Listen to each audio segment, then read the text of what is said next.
People with visual impairment are more prone to injury. Do you want to be the cause of that? Me neither. Let's talk about how you can arrange your house and your living space to make it safer for somebody with visual impairment.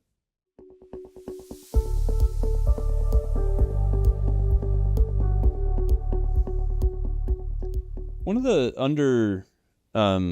underestimated, underappreciated, under-recognized components that goes along with low vision is fall hazards and tripping and injuries and that sort of thing.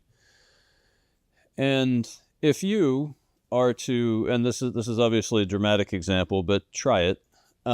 If you are to, you know your house pretty well, you probably know your living area pretty well. If you close your eyes and walk around it, it becomes substantially more difficult to navigate your house. Certain areas will be more challenging, specifically stairs. Now, if you think about your house that way, as if, hey, I have to walk around the house with the eyes closed, how would you make your house safer? Think about that. And there's a lot of things you can do. Is any trip hazards, any kind of sharp edges, anything, you can say, okay, what can I do to mitigate these potential injury hazards? Now, let's back it up a little bit more. You can see a little bit.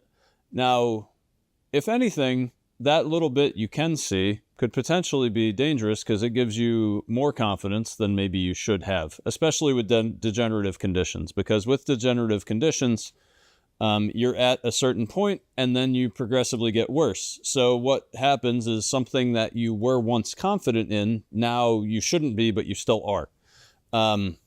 Now, one of the main things that happens as macular degeneration and different low vision conditions progress is a loss of contrast.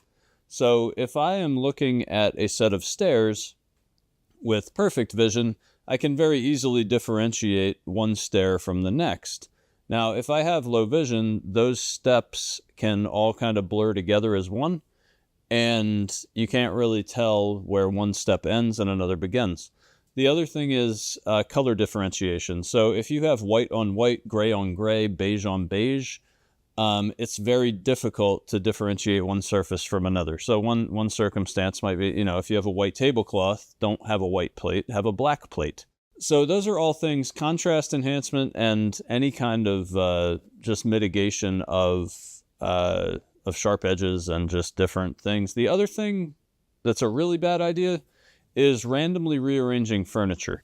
So if you can, stay consistent, or if you rearrange it, make sure you tell the low vision person or the person with impairment so it doesn't come as a surprise. Because basically, as your vision deteriorates, you come to rely on other senses. So you might be used to, where you might be used to seeing things and reacting accordingly. They might be more used to touching or hearing or smelling or something like that.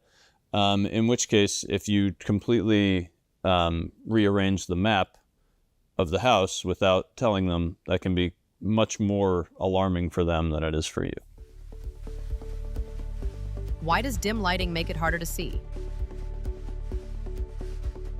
Dim lighting can exacerbate the lack of contrast. So and once again, you can kind of simulate these conditions yourself. If you turn your lights way down, the stairs become harder to differentiate.